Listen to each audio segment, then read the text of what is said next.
السلام علیکم ورحمۃ اللہ۔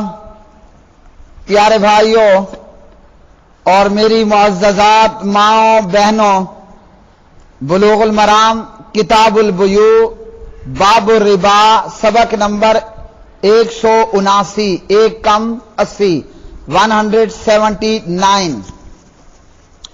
بسم اللہ الرحمن الرحیم۔ عن ابی سعید الخدری رضی اللہ تعالی عنہ و ابی ہریرہ رضی اللہ تعالی عنہ ان رسول اللہ صلی اللہ علیہ وسلم استعمل رجلا علی خیبر فجاءه بتمر جنیب فقال رسول اللہ صلی اللہ علیہ وسلم اکل تمر خیبر ہکذا؟ فقال لا واللہ یا رسول اللہ صلی اللہ علیہ وسلم انا لنأخذ الساع من هذا بالساعین والثلاثۃ۔ فقال رسول اللہ صلی اللہ علیہ وسلم لا تفعل بیع الجمع بالدراہم ثم ابتع بالدراہم جنیبا وقال فی المیزان مثل ذلك متفق علیہ ولمسلم وکذلک المیزان۔ حضرت ابو سعید خدری رضی اللہ تعالی عنہ راوی ہیں اور حضرت ابو ہریرہ رضی اللہ تعالی عنہ بھی اس حدیث کے راوی ہیں۔ نبی علیہ الصلوۃ والسلام نے ایک شخص کو خیبر پر عامل مقرر کیا، چنانچہ یہ عامل پیارے نبی علیہ الصلوۃ والسلام کی خدمت میں عمدہ کھجوریں لے کر حاضر ہوا۔ پیارے نبی نے پوچھا کیا خیبر میں پیدا ہونے والی سبھی کھجوریں اسی طرح کی ہیں، یعنی اسی طرح عمدہ ہیں؟ تو اس نے عرض کی کہ نہیں اے اللہ کے رسول صلی اللہ علیہ وسلم، اللہ کی قسم ہم دوسری کھجوریں 2 سا اور کبھی 3 سا دے کر یہ کھجور 1 سا لیتے ہیں، یعنی ہلکی کھجور 2 سا 3 سا دے کر یہ عمدہ کھجور لے لیتے ہیں۔ تو نبی علیہ الصلوۃ والسلام نے فرمایا ایسا مت کرو، گھٹیا کھجوروں کو درہموں کے عوض فروخت کر دو۔ جو تمہارے پاس کوالٹی وائز گھٹیا کھجور ہے اس کو درہموں میں فروخت کرو، پھر درہموں کے ساتھ عمدہ کھجوریں خریدو۔ اور تولنے والی اشیاء کے بارے میں بھی اسی طرح فرمایا۔ بخاری اور مسلم میں ہے کہ تول میں بھی اسی طرح کرو۔ جن بھی چیزوں کو تولا جاتا ہے وہاں پیارے نبی علیہ الصلوۃ والسلام نے یہ اصول بتا دیا کہ جیسے لوگ کرتے تھے کہ گھٹیا کھجوریں 2 سا 3 سا دیں، بدلے میں 1 سا عمدہ کھجور لے لی۔ آپ علیہ الصلوۃ والسلام نے فرمایا ایسا مت کرو، اگر گھٹیا کھجور تمہارے پاس موجود اس کو علیحدہ سے فروخت کرو، پھر درموں کے ساتھ اعلیٰ درجے کی عمدہ کھجوریں خرید لیا کرو۔ پیارے نبی علیہ الصلوۃ والسلام نے اس چیز سے منع فرما دیا ہے۔ جو چیزیں وزن کر کے فروخت کی جاتی ہیں جب اسی جنس کے تبادلے میں فروخت کی جائیں گی تو زیادہ مقدار میں خرید و فروخت نہیں کی جائے گی، بلکہ پہلے انہیں درم کے عوض فروخت کیا جائے گا ردی کو، پھر درم کے عوض ہی عمدہ کھجور لے لی جائے گی۔ یہ حدیث اس بات کی دلیل ہے جب کوئی چیز ہم جنس کے تبادلے میں فروخت کی جائے گی تو اس میں کمی پیشی جائز نہیں، خواہ دونوں عمدگی اور گھٹیا پن کے اعتبار سے ایک دوسرے سے مختلف ہوں۔ اگلی حدیث عن جابر بن عبداللہ رضی اللہ تعالی عنہما قال نہا رسول اللہ صلی اللہ علیہ وسلم عن بیع الصبرۃ من التمر لا یعلم مکیلها بالکیل المسمى من التمر، رواہ مسلم۔ جابر بن عبداللہ رضی اللہ تعالی عنہ راوی نبی علیہ الصلوۃ والسلام نے کھجوروں کے کسی ایسے ڈھیر کو جس کا ماپ تول نہ کیا گیا ہو، کھجوروں کے معین ماپ کے بدلے میں فروخت کرنے سے منع فرمایا۔ پیارے نبی علیہ الصلوۃ والسلام نے کھجوروں کے کسی ایسے ڈھیر کو جس کا ماپ نہ کیا گیا ہو کھجوروں کے معین ماپ کے بدلے میں فروخت کرنے سے منع کر دیا۔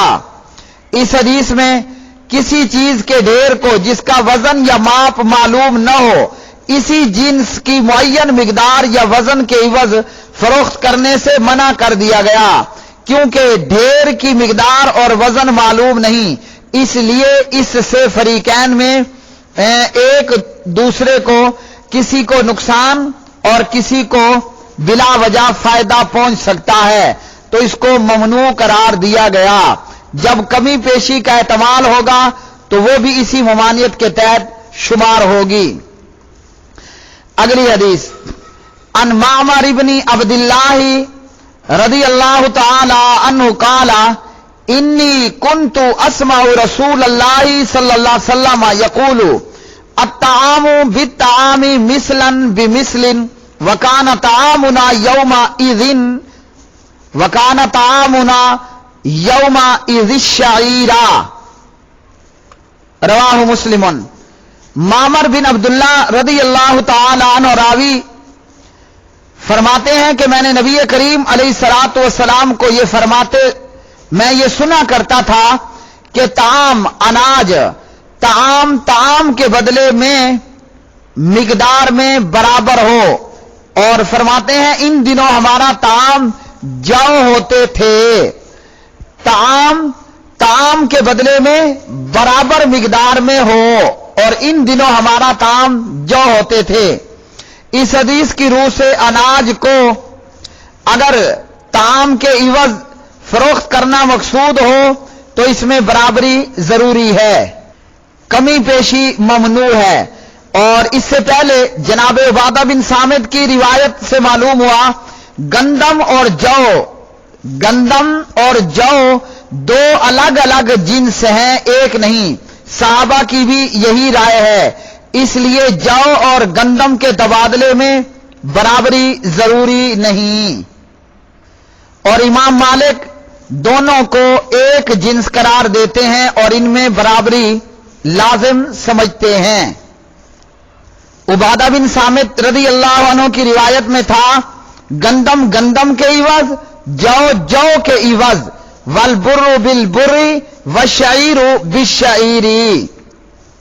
تو صحابہ کرام کی رائے میں گندم اور جو دو الگ الگ جنس ہیں، ایک جنس نہیں، اس لیے ان کا علیحدہ علیحدہ ذکر ہوا۔ اگلی حدیث، ان فضالۃ بن عبید رضی اللہ تعالی عنہ قال اشتریت یوم خیبر قلادۃ ب12 دینارا فیہا ذہب وخرز ففصلتها فوجدت فیہا اکثر من 12 دینارا فذکرت ذلک للنبی صلی اللہ علیہ وسلم فقال لا تباع حتى تفصل، رواہ مسلم۔ فضالہ بن عبید رضی اللہ تعالی عنہ راوی ہیں، فرماتے ہیں کہ میں نے خیبر کے روز ایک ہار 12 دینار میں خریدا۔ خیبر کے روز ایک ہار 12 دینار میں خریدا، اس میں سونے اور پتھر کے نگینے تھے، میں نے انہیں الگ الگ کر دیا، یعنی سونے اور پتھر کے نگینوں کو الگ الگ کر دیا، تو اس میں 12 دینار سے زیادہ سونا پایا۔ میں نے اس کا ذکر نبی علیہ الصلوۃ والسلام سے کیا تو آپ نے فرمایا اسے فروخت نہ کیا جائے جب تک انہیں الگ الگ نہ کر لیا جائے۔ تو پیارے بھائیوں، اس حدیث سے معلوم ہوا کہ کسی چیز میں سونے کی بنی ہوئی چیز کا جڑاؤ ہو تو اسے الگ الگ کیے بغیر سونے کے عوض فروخت کرنا جائز نہیں، کیونکہ جب تک دونوں کو الگ الگ نہیں کیا جائے گا صحیح اندازہ نہیں ہو سکتا کہ جس کے عوض اسے فروخت کیا جا رہا ہے وہ اس کے مساوی برابر ہے یا نہیں۔ اور امام شافی اور امام احمد رحمہم اللہ تعالی اور اکثر علماء کی یہی رائے ہے۔ تو جس چیز کے اندر کسی چیز میں سونے کی بنی ہوئی چیزوں کا جڑاؤ ہو، جوڑی گئی ہوں، جیسا کہ اس ہار میں سونے اور پتھر کے نگینے تھے، کسی چیز میں سونے کی بنی ہوئی چیز کا جڑاؤ ہو تو اسے الگ کیے بغیر سونے کے عوض فروخت کرنا جائز نہیں ہے۔ یہ تھا پیارے بھائیوں آج کا سبق نمبر 179۔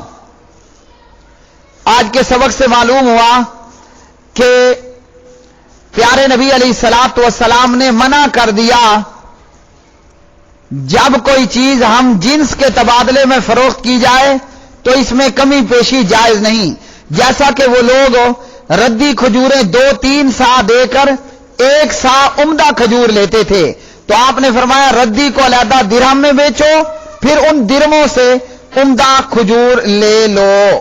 وآخر دعوانا ان الحمدللہ رب العالمین۔